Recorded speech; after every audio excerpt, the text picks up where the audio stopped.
नमस्कार, सत्यहिंदी.com में आपका स्वागत है। मैं हूं मुकेश कुमार। दोस्तों, अमेरिका के चुनाव होने जा रहे हैं, राष्ट्रपति के चुनाव होने जा रहे हैं और जो डेमोक्रेटिक पार्टी के उम्मीदवार हैं जो बाइडेन, उन्हें अपने एक साथी की तलाश थी उपराष्ट्रपति पद के उम्मीदवार के तौर पर। और अब डेमोक्रेटिक पार्टी ने घोषणा कर दी है कि कमला हैरिस उपराष्ट्रपति पद की दावेदार होंगी, उम्मीदवार होंगी डेमोक्रेटिक पार्टी की। कमला हैरिस को बड़े लंबी एक्सरसाइज के बाद चुना गया। हालांकि जो बाइडेन ने जब अपनी उम्मीदवारी डाली थी तभी तय हो गया था कि उनका कोई साथी होगा तो कोई महिला उम्मीदवार ही होगी, ऐसा माना जाता है, क्योंकि वो वाइट हैं और 77 साल के हो चुके हैं।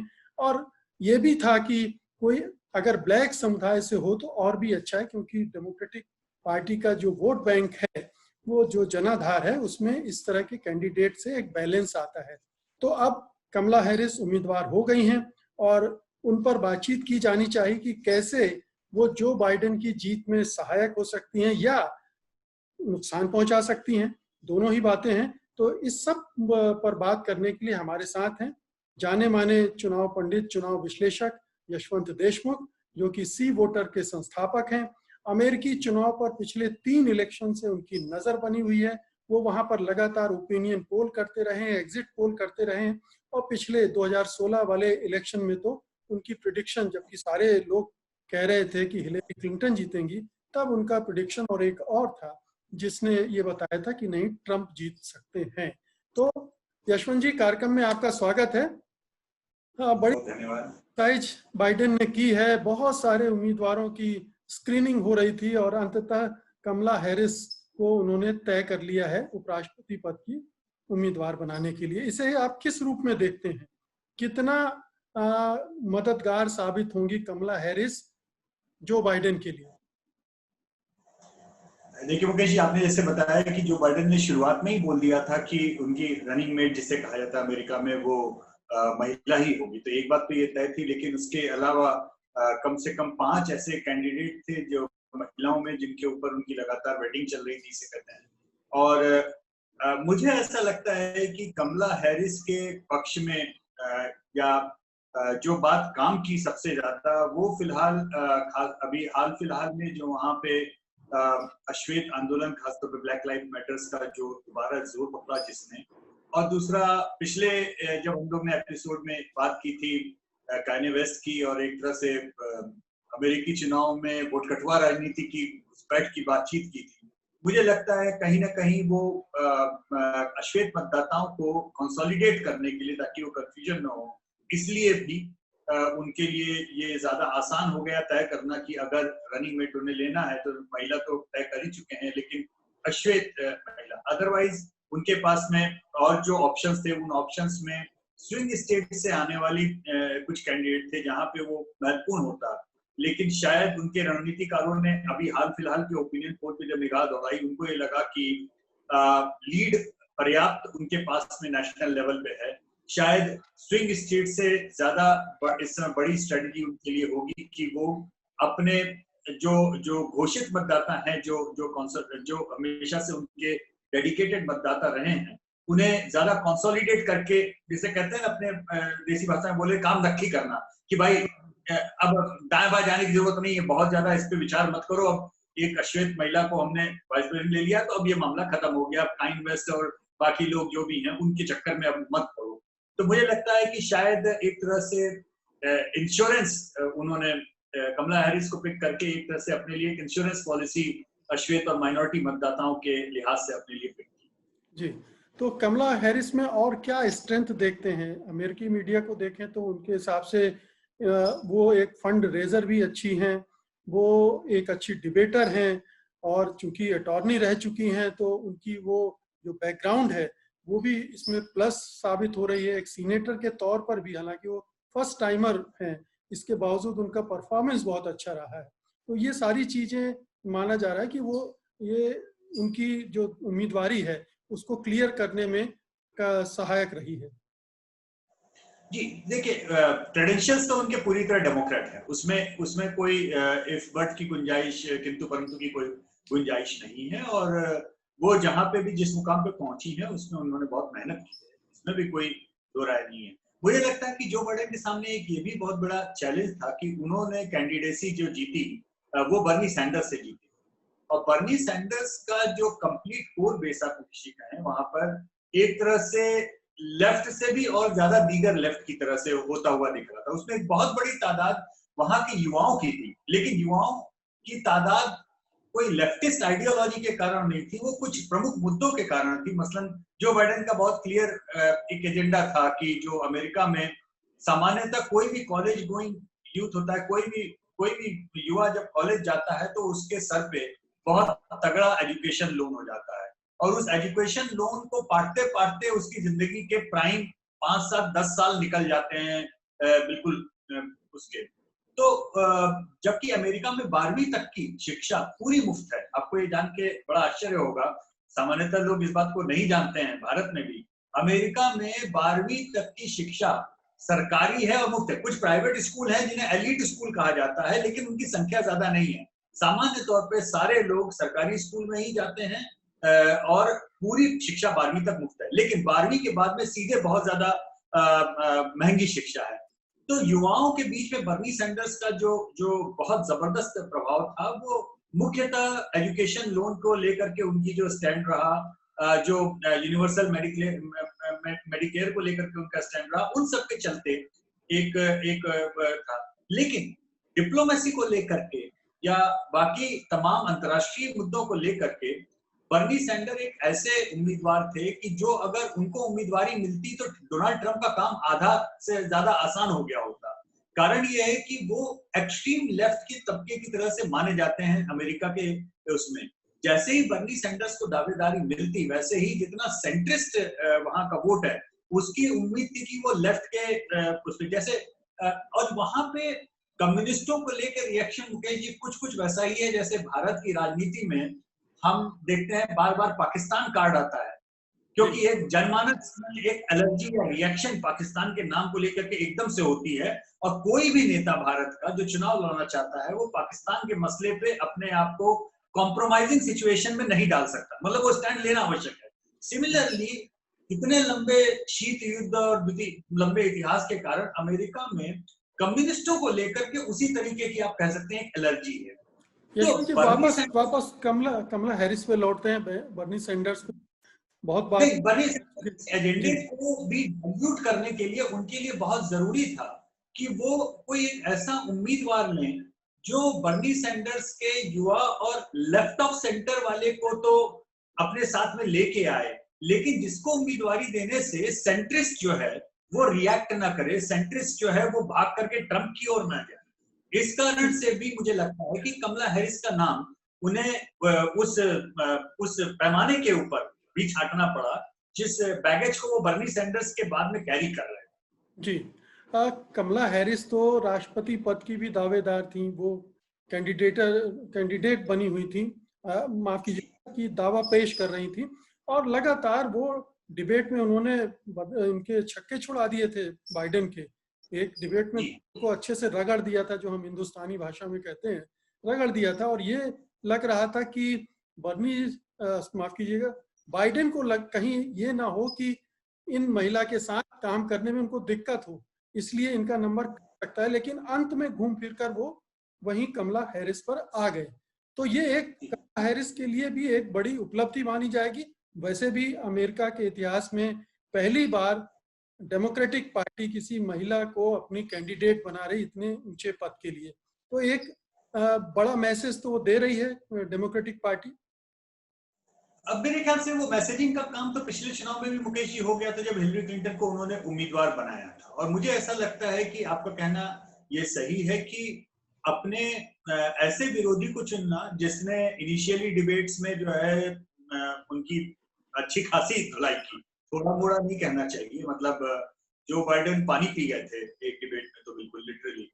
तो उसको चुनने का मतलब एक संदेश ये भी देना होता है कि अपनी पार्टी के अंदर मैं सबको साथ में लेके चलना चाहता हूँ, सबके आइडियाज को साथ में समेटना चाहता हूँ, और इस नाते अपने जो पार्टी लेवल के विरोधी हैं उनको भी साथ में ले लिया, तो मुझे कोई गुरेज नहीं है। ये वहां की स्वस्थ परंपरा है। देखिए, ये मानना पड़ेगा कि अमेरिकी चुनावों में जो प्राइमरीज की परंपरा है वो एक ऐसी है लोकतांत्रिक जो कि अगर वो नहीं होती तो आप यही फर्ज कीजिए ना कि डोनाल्ड ट्रंप वहां पे उम्मीदवार कभी नहीं बन पाते। उसकी अच्छाई बुराई दोनों है, लेकिन लोकतांत्रिक परंपरा कि जो जीतेगा प्राइमरी वो उम्मीदवार बनेगा, और उसमें अपने सबसे कठिन प्रतिद्वंदी को वाइस प्रेसिडेंट के लिए बुला लेना, बनने के लिए आमंत्रित करना, ये भी वहां की स्वस्थ परंपरा है। पहले भी कई अवसरों पर पुराने कैंडिडेट्स ने ऐसा किया है ताकि पार्टी के मतों में किसी भी तरीके का कोई विभाजन ना हो। इस नाते से डेमोक्रेट कैंप इस बार 2016 के मुकाबले कहीं ज्यादा जुड़ा हुआ लग रहा है। 2016 में बर्नी सैंडर्स और हिलरी क्लिंटन की लड़ाई अंत तक इतनी ज्यादा लंबी खिंच गई कि कैंपेन करने का उनको समय ही नहीं मिल पाया। इस बार कम से कम प्राइमरीज में बर्नी सैंडर्स ने अपना नाम काफी पहले पीछे कर लिया, जो बाइडेन क्लियर कट आ गए। अब उन्होंने एक ये ट्रंप निकाला कमला हैरिस का, जब ताकि पार्टी के अंदर का बंटवारा ना हो और जो चीज अपने पुराने वोट हैं वो पक्के हो जाए। तीसरा, हम ये जान के चलें कि बराक ओबामा और मिशेल ओबामा ये बर्नी सैंडर के सबसे बड़े कैंपेनर इन चीफ होने वाले हैं।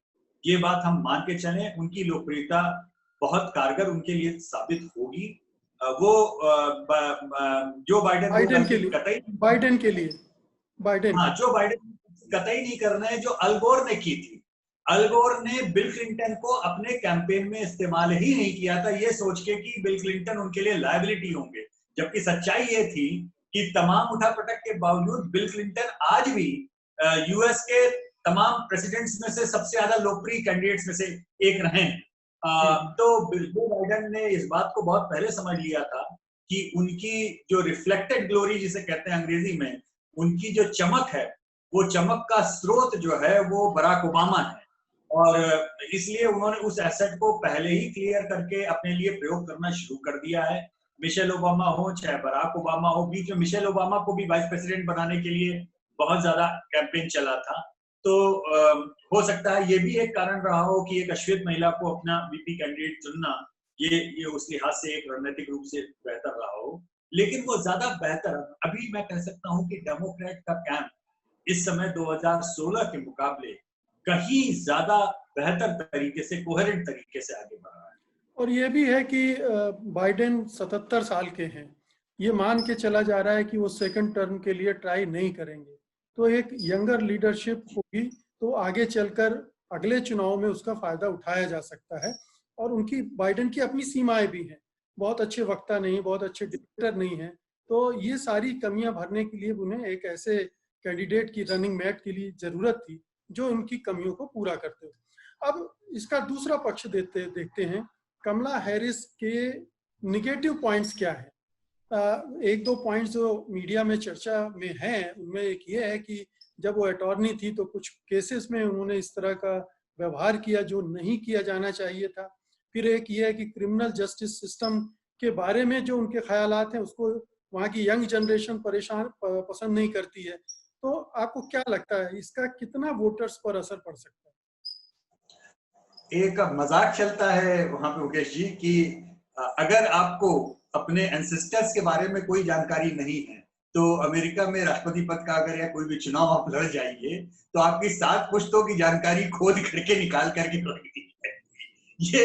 ये वहां के कैंपेन का ऐसा हिस्सा है जिसको शायद ही कहीं और हम उस तरीके से देखते हैं। मडस्लिंगिंग का, कीचड़ उछालने का, गंदगी फैलाने का, उसमें सही गलत अच्छा बुरा सब कुछ सामने आता है। तो अभी तो कमला हैरिस एक तरह से पहली बार ऑफिशियली नॉमिनेट, मतलब अब चुनी गई, मतलब मान लिया जाए आज से। अभी इसके बाद में जिस तरीके की खुदाई उनके बाकी डिसीजंस, तमाम कामों की सही और गलत दोनों, बहुत कुछ सामने आएगा। मुझे ऐसा लगता है कि नेगेटिव के नाते शायद केवल इतना ही होगा कि जो अभी फिलहाल जिसे हम वहां पे ब्लैक लाइफ मैटर का आंदोलन जिसे हम कह रहे हैं, वो एक बहुत ही कॉम्प्लेक्स आंदोलन है। अभी कल रात की भी खबरें आपने देखी होंगी, शिकागो में जिस तरीके से लूटपाट हुई जी, मतलब इस आंदोलन के नाम पर इतना कुछ गलत भी हो रहा है जिसको जस्टिफाई करना लगभग असंभव है। और दुर्भाग्य से वहां का लिबरल मीडिया जो है एक तरह से वो हर गलती को जस्टिफाई भी करता जा रहा है। ये भी होता है मतलब यशवंत जी, इस तरह के आंदोलनों में ये भी होता है कि आंदोलनों को बदनाम करने के लिए दूसरा पक्ष भी इस तरह की चीजें करवाता रहता है और नाम पर होता है, चिपक जाती है। बिल्कुल तो वो भी बिल्कुल, हो रहा ये होगा। बात भी आपका कहना सही है। जी। ये भी हो रहा है, लेकिन समहाउ आप ये जानते हैं कि अमेरिकी चुनाव के कैंपेन में अभी फिलहाल पिछले मैं 4 साल में खासतौर पर बोल रहा हूँ, अपने आप में एक बहुत स्टैंड अलोन लड़ाई डोनाल्ड ट्रंप ने मीडिया के खिलाफ भी खोली। मतलब मीडिया से उनकी लड़ाई इस समय बिल्कुल जग जाहिर है, और उस पूरी लड़ाई में मीडिया जितना ट्रंप को विलेन घोषित करता है, समहाउ उनका कोर सपोर्ट उतना ही ज्यादा उनके पास में चिपकता है। मेरा अपना मानना यह है कि ट्रंप की अच्छाई बुराई के ऊपर सही तरीके से मीडिया जो काम कर रहा है वो तो उसे करना चाहिए, लेकिन सामाजिक रूप से सही गलत का निरीक्षण का विवेक जो है वो कभी कभी मुझे भी डिसबैलेंस सा लगता है। मुझे लगता है कि जैसे अगर गलत ढंग से लोग घुसाए गए हैं तो ये बात सामने आनी चाहिए कि आंदोलन को बदनाम करने के लिए ये किया जा रहा है, ये हिंसा इस आंदोलन का हिस्सा नहीं हो सकता, लेकिन उस हिंसा को जस्टिफाई नहीं किया जा सकता। समहाउ उस पूरे उस तबके में एक सेक्शन मीडिया का ऐसा भी चल रहा है लगातार मेन स्ट्रीम मीडिया में जो उसको जस्टिफाई भी करता है। और मैं जितना अपने आंकड़ों में देख रहा हूं कि जो लोग ट्रंप से नाराज भी रहते थे वो उनके अंदर एक इस चीज को लेकर के रिएक्शन है, जो एंटी ब्लैक नहीं है, जो ब्लैक लाइव मैटर को सपोर्ट भी कर रहे हैं, उनके अंदर भी कहीं ना कहीं इस बात की एक खींच सी देख रहा हूं कि मैं अश्वेत आंदोलन का समर्थक हूं, मैं सब कुछ हूं, मैं एंटी ट्रंप हूं, लेकिन हर गलत चीज को जायज क्यों ठहरा रहे हैं? बिल्कुल ये एक बिल्कुल। चीज है।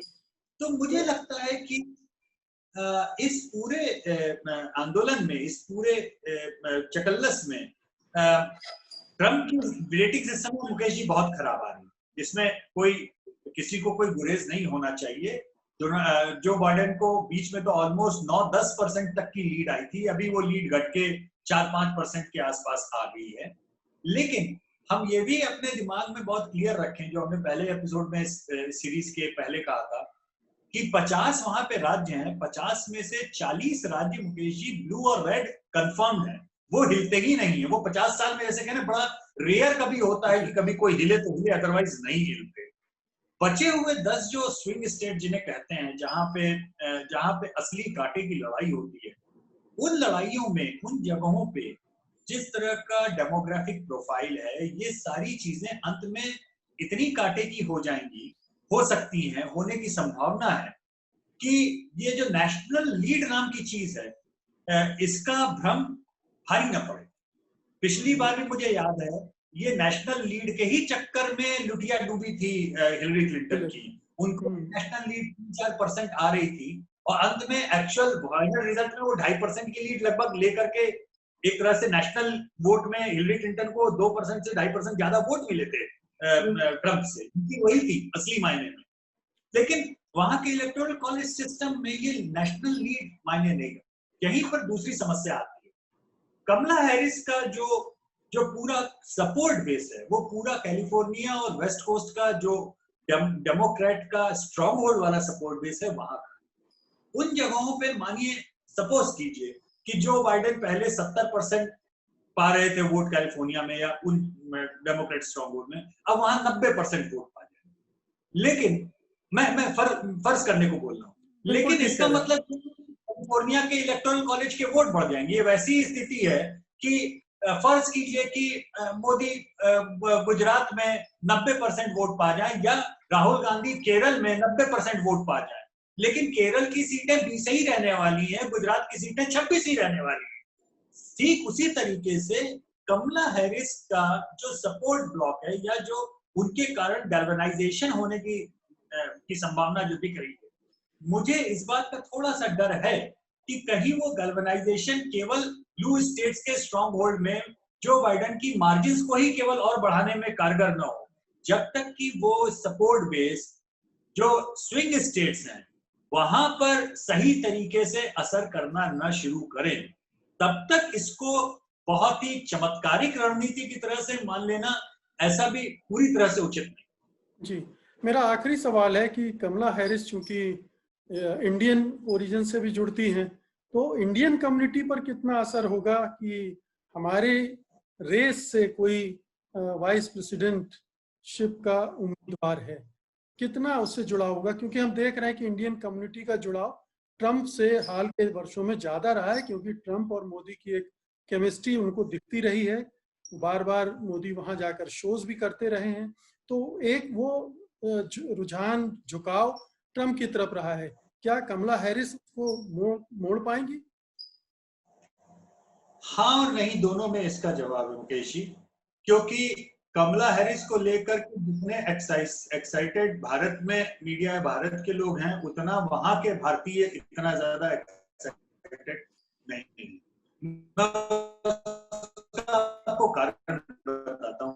कमला हैरिस से ज्यादा बड़े हैं, उसमें सबसे बड़ा नाम पहले बॉबी जिंदल का आता था, फिर निकी हेली का आता था। ये सारे समहाउ मैंने वहां पे जब रहा हूं और वहां पे मैंने जितनी स्टडी की है, मैंने ये पाया है कि ये सारे उम्मीदवार, ये सारे राजनेता जिनके भारतीय रूट्स हैं, इन्होंने अपनी भारतीयता को खूंटी पे टांग करके अंदर चढ़ा रखा है।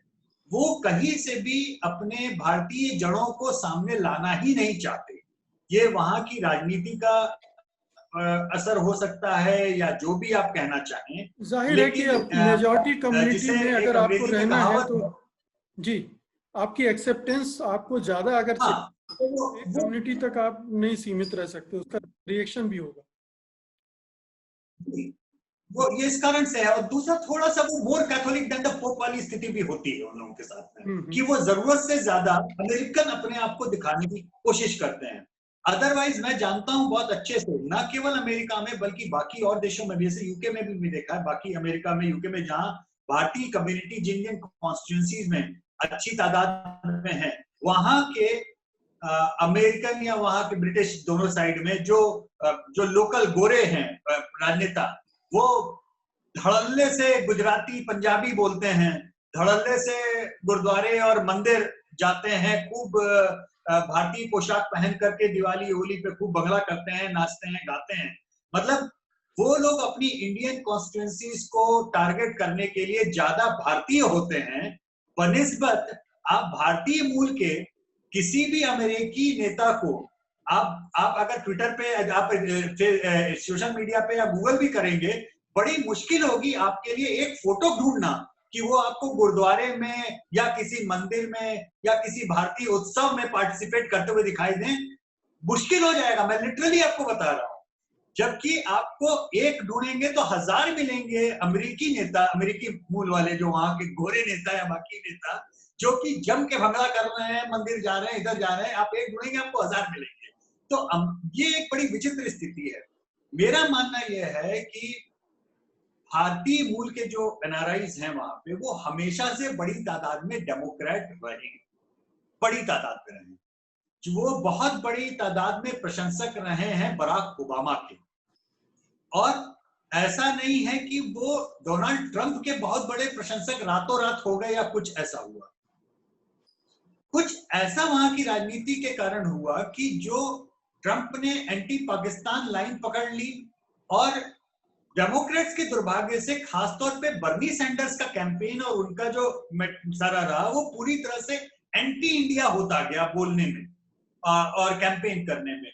तो ये चिड़ जो है ये उसकी है। अब बर्नी सैंडर्स अगर उम्मीदवार होते तो आप यकीन मानिए बड़ी तादाद में भारतीय लॉक स्टॉक एंड बैरल वो शायद रिपब्लिकन्स को सपोर्ट करने की ओर घूम गए होते।